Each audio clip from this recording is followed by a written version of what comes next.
Hey, what's up guys? Welcome back to the channel. And in this video, boy do we have some work to do.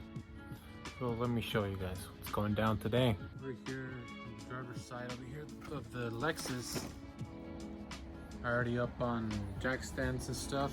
Wheel off. The other wheel is off also. The front ones, both of them are off.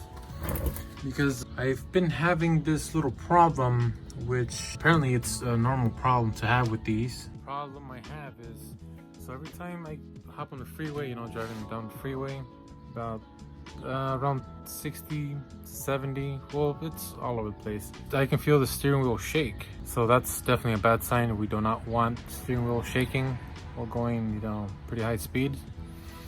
Also, when I brake, like around those speeds, highway speeds, or freeway speeds, whatever you want to call it, the steering wheel shakes even more. It's literally like shaking, so that's really, that's pretty bad. That's pretty bad, for real. Now, what I found out, which I already knew, and I actually ordered parts, they recently came in.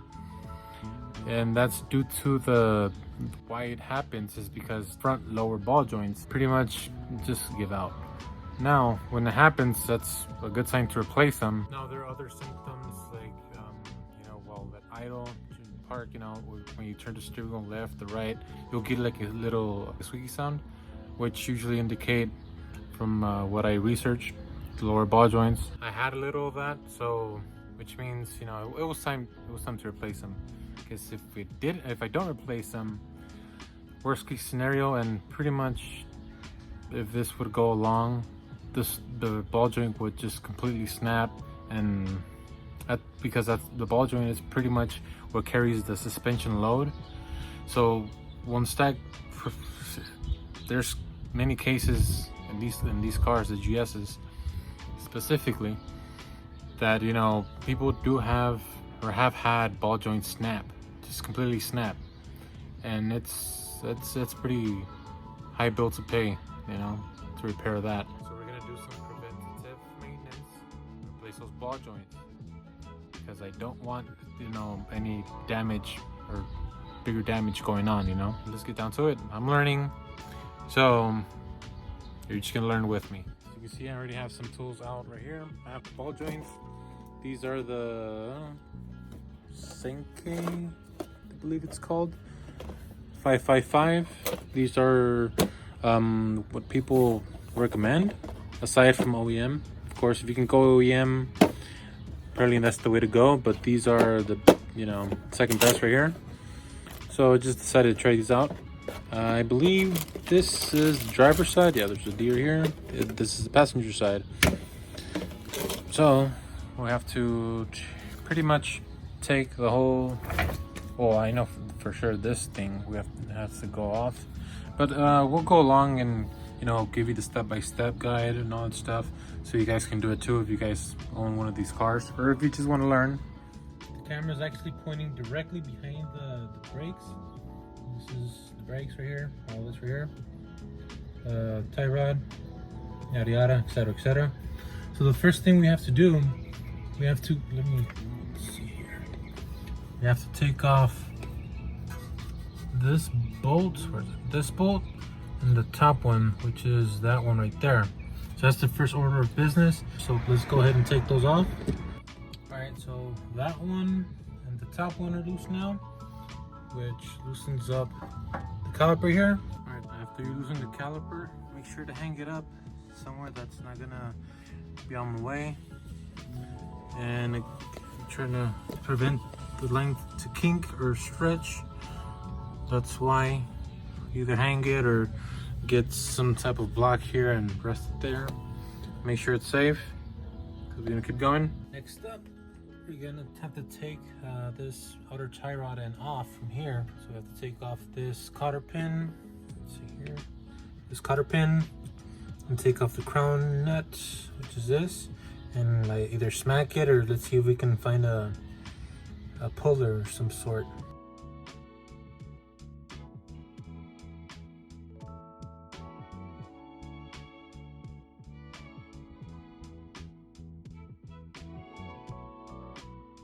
I don't seem to have a puller anywhere, so I'm gonna use this good old flashing little hammer here.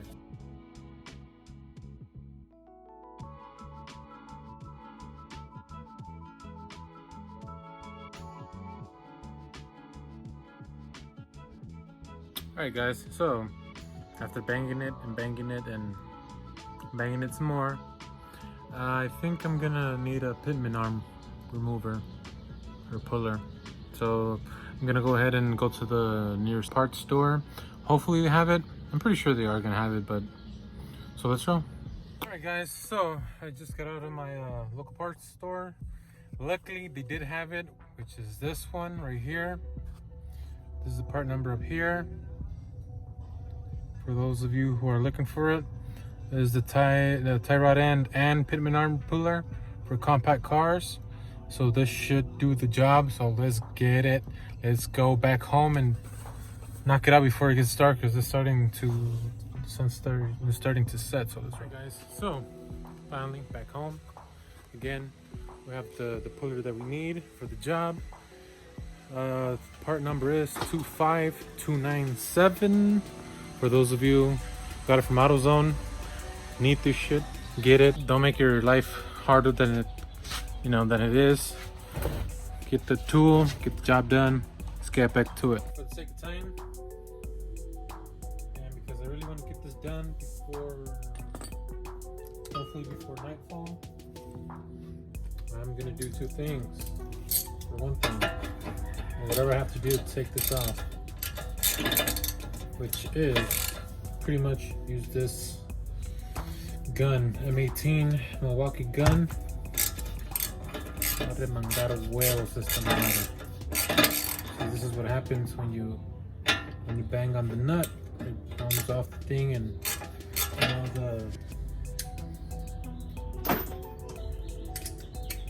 the socket doesn't fit. It's a little bigger. Still 18 fit.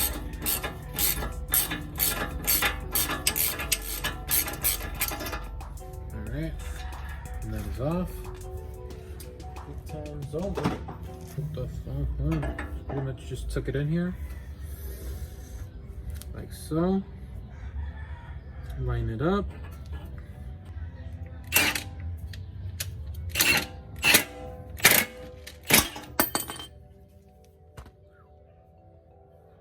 That was a lot easier than I expected. Wow.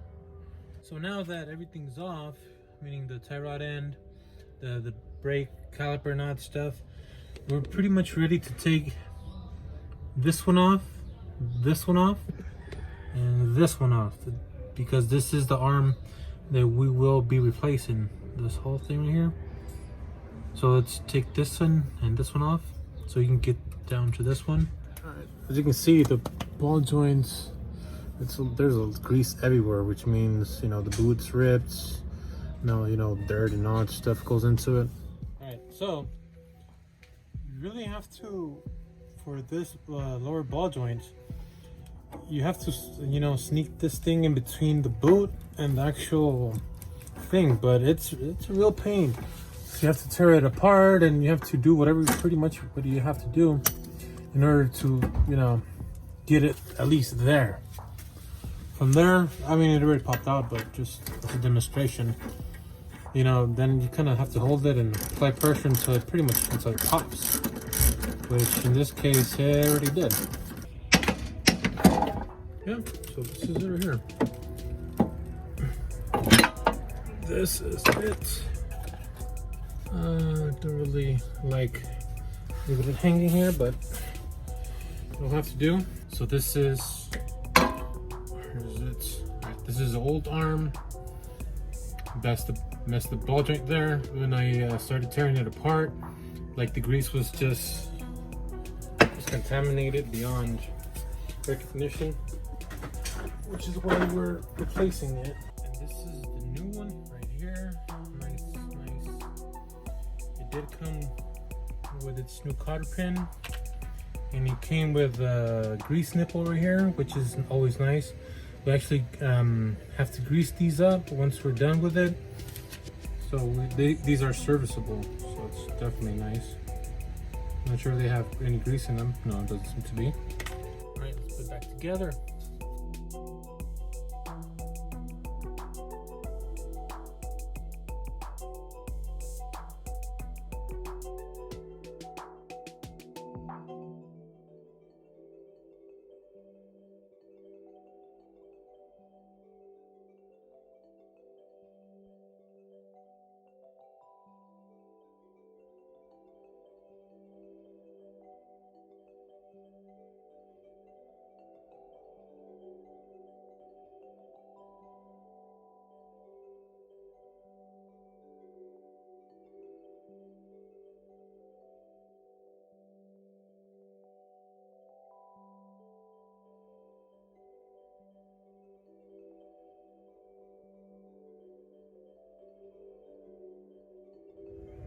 on to the next step, which is this tie rod end right here. So let's put this one back in.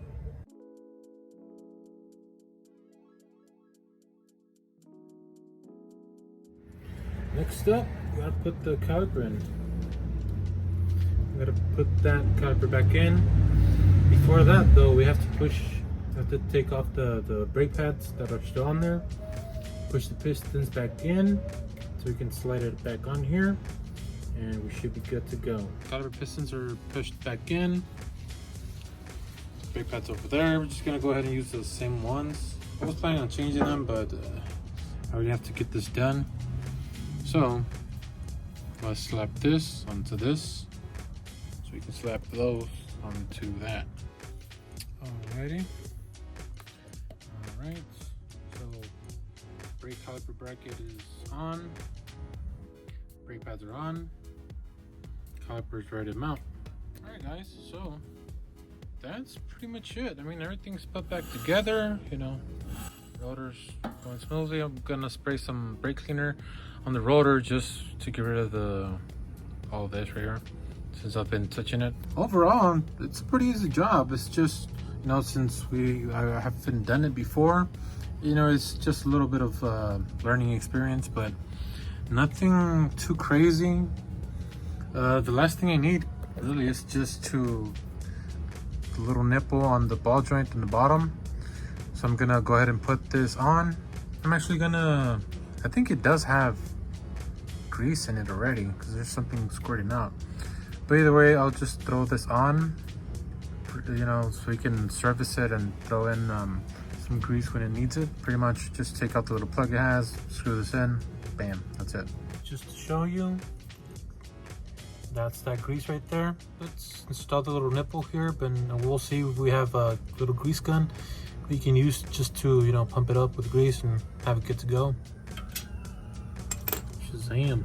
And that's pretty much it. That's a wrap. It's not a hard job. I thought it was gonna be, for some reason I thought it was gonna be harder.